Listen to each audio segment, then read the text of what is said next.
Welcome on M Rock and welcome to Michael and George from the Raven Age. How you doing? You alright? Hi. Hello. How are you doing? Very well. How are you? Okay, I'm great, fine. You have been an unsigned band for many years and you toured around the world. How is that possible? Well, yeah, we've only recently been signed, and this is one of the, this is obviously a huge tour supporting Anthrax. But yeah, you're right. We have been on some pretty incredible tours in the past. I think the key for us was finding a booking agent, basically. Before that, we were all doing it ourselves and trying to scrape gigs around London, and all trying to branch out as much as we can around the UK. We went down to Mike's hometown and played the Carlisle pub, stuff like that. That was cool. It was cool. Like wherever we could get shows, but it is really tough to get in shows as an unsigned band, I've got to admit. We racked up a little bit of a following from our EP, which I think helped secure some dates in for us. Yeah. But yeah, it was when we linked up with a booking agency, it kind of gave us that step up. Okay. And you released this EP on the internet for free download.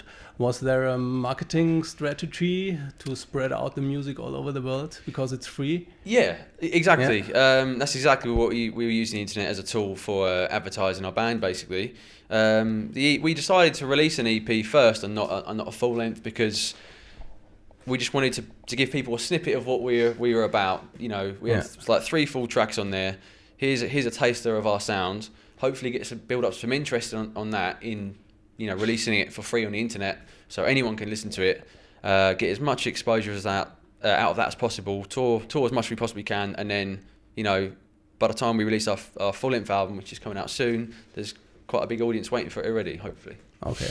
I'm looking forward. I think that's work really, because we play shows now and there's already people in the crowd singing every word, even to stuff that isn't released yet. So clearly it worked. Okay. So you're a band that raised through the internet. You're an example of how a band can raise without a record label. So the internet is the most important thing, and the social networks, right? So you're very good in social networking. I guess so. It's just, we try our best. We just try and, it's one of those things we do currently manage ourselves, and social networking is one of the main tool really for a band in this day and age. I mean, that's how, thanks to the internet, that's how we formed as a band.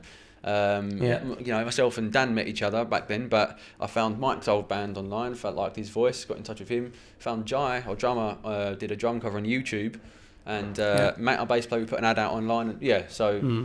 It's kind of brought us all together, and it's made a whole thing possible so far. Now you release your first album. I think there are 2 songs that I saw on YouTube. So is this the direction where it's going to sound like?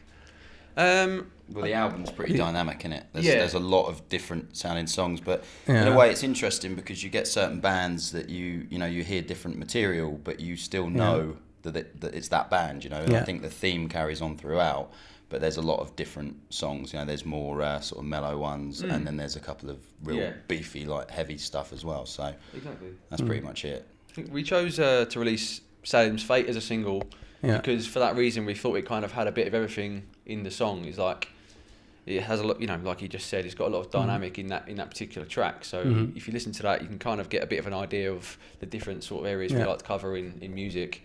We thought that was a good representation to go out with.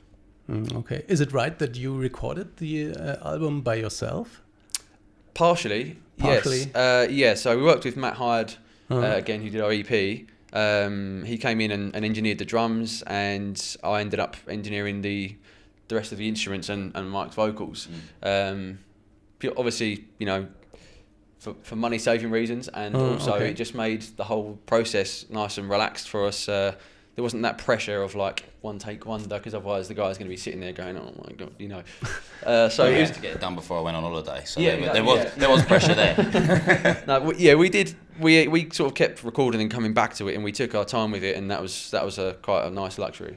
Okay, so you have been on world tour with Iron Maiden last summer. What? Certainly were. What are your memories on this tour? For example, flying with Ed Force One.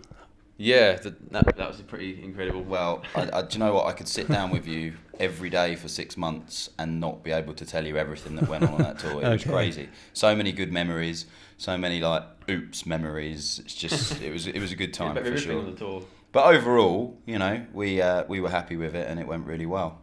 So, are there any funny stories about your life on tour that you can share with us, or do the stories stay within the band? Some of them, I guess. There's a funny one, actually, we said yesterday, our drummer Jai, we were in Australia. This is a funny story, just not related to us two, but Jai decided to go surfing in Australia with one of the Maiden crew guys. Anyway, so he's gone out on his, I think he actually got a bodyboard, went out and he decided the water started sort of taking him a bit further out than he'd realised. He turned around and realised he was quite far away and just started panicking. So he's flapping around, and the guy he was calling for help from the guy he was with. He went to run and try and get a coast guard, and then some Australian surfer dude just rocked up next to him and was like, "You all right, mate? What's going on? What's the problem?" And he was like, "Oh, I'm just like panicking. I can't get back." He was like, "Just stand up, mate." He's like, "Just stand up." So Jai stood up, and the water came up to about there. So yeah, that was like, we heard that and that erupted with laughter. That was one of my favourite stories, because Jai gets a lot of stick anyway from us lot, but that was hilarious. Mike missed a flight once. Yeah, I went out in Moscow, and I had a friend out there, and we basically went out and drank a load of vodka. And the story's great because, you know, I was in Moscow drinking vodka with actual Russians, 2 female neurologists, just living life to the max. And then I woke up at 10 a.m. when the bus call was at 8. I had a million missed calls on my phone, and like my mum, like, "Are you dead?" You know, like everyone was just terrified. But I got to Finland in the end. But waking up to the whole tour being in Finland, or like near enough in Finland, and me still being in Moscow was the most terrifying experience ever. It's just like, what do I do now? So yeah, that was funny. Stupid. Funny in hindsight, anyway. It wasn't funny at the time at all, but it's hilarious now. Yeah. And how did you get to Finland? I booked another flight. Okay. And I only actually arrived about 6 hours later than everyone else. It was quite miraculous, really. Okay. So one question to you, George. You have a very famous father. Is it easier for you because the name opens doors, or is it harder because everyone is looking at you and you are maybe more criticized? I'd say it's probably a bit of both in there, really. Obviously, it opens doors in terms, you know, we got put forward for the tour, and that was, you know, that totally outweighs the negative in my eyes, because we got the chance to do that tour the world, and it gave us so much experience as a band, as performers, and just being with each other for that long. You know, we now know that we've been together for 6 months in each other's pockets. We know we can do this now, you know. Even with the hatred. Yeah, exactly. Yeah, we learned to deal with that.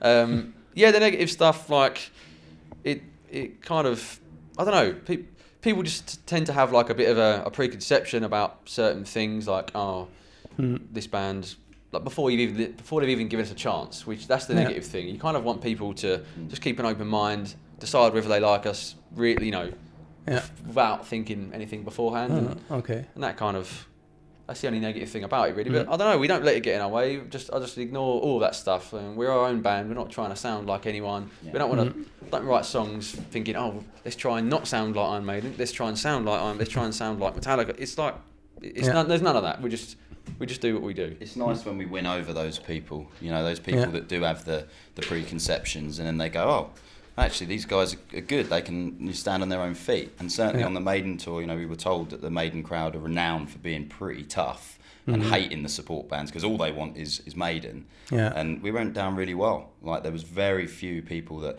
you know, you get the occasional guy, someone standing in the crowd with his finger up in the air, and you're just thinking, like, why would you do that? Even if you hate the band, you just don't get involved. But that happens, and obviously, it certainly opened doors for us. But this guy is like the least liable guy to go, oh, my dad's this guy, oh, let's do this. He's far from it. It's the opposite. Okay. You know, so we'd be absolute idiots not to use the contacts to some degree. But we really haven't used them that much. We're kind of standing on our own feet. Yeah, I think so. And it's getting better. And obviously, the album was all all your and Dan's brainchild with the rest of us on the recording. So it's like your dad didn't really have anything to do with it. No, he's just still, you know, he only heard it like fairly recently, so you know. So that's stuff that, you know, George and Dan have done.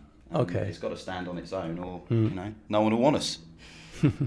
Okay, thank you very much for this interview. I'm problem. looking forward to your show tonight. Thanks very much. All the best to you. This was Michael and George on M Rock.